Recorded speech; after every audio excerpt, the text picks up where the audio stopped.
पुराने समय की बात है। एक दिन राजा अपने मंत्री के साथ अपने राज्य का हिलचाल देखने के लिए निकलते हैं।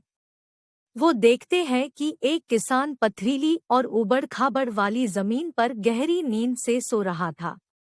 उस किसान को देखकर राजा अपने मंत्री से कहते हैं कि जरा इसे देखो, ये बेचारा इस असुविधापूर्ण स्थिति में भी कितनी शांति से सो रहा है, और एक हम है जो कि इतनी अच्छी सुविधाएं के बावजूद भी अगर थोड़ी भी अड़चन आई तो ठीक से सो नहीं पाते हैं।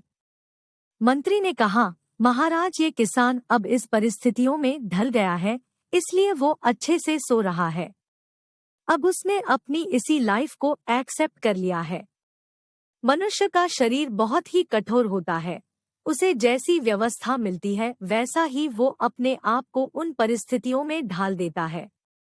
राजा ने अपने मंत्री से कहा कि मुझे ये बात सच नहीं लगती है। राजा ने कहा कि हमें इसकी परीक्षा लेनी होगी। उस किसान की परीक्षा लेने के लिए वो उसे अपने साथ राजमहल में ले जाते हैं। यहाँ पर राजमहल में उसके लिए हर तरह की सुख सुविधा की व्यवस्था की जाती है। उस किसान को बहुत ही अच्छा नरम बिस्तर सोने के लिए देते हैं। किसान भी बड़ी खुशी के साथ राजसी ठाट बाट का आनंद लेने लगा।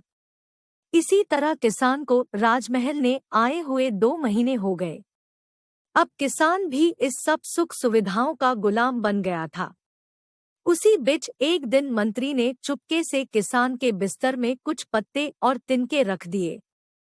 किसान को तो अब इन सब सुख सुविधाओं की आदत लग गई थी, इसलिए वो बिस्तर में ऐसे पत्ते और तिनके रखने की वजह से सारी रात करवटें बदलता रहा।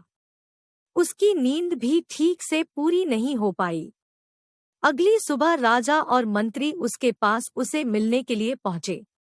उस किसान ने राजा से शिकायत की कि उसके बिस्तर में कुछ खुजने वाली चीजें हैं और इस चीजों की वजह से उसे पूरी रात ठीक से नींद भी नहीं आई।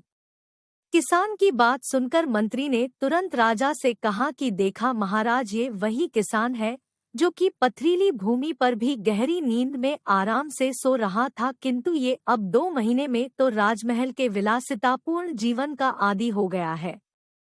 अब तो इसे पत्ते और तिनके भी चुभने लगे हैं। देखा महाराज, मेरी कही हुई बात सच निकली ना कि मनुष्य परिस्थितियों के अनुसार ढल जाता है और वो परिस्थितियों का गुलाम बन जाता है।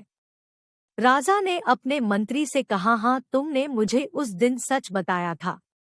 इंसान वाकई परिस्थितियों का गुलाम होता है। पुराने समय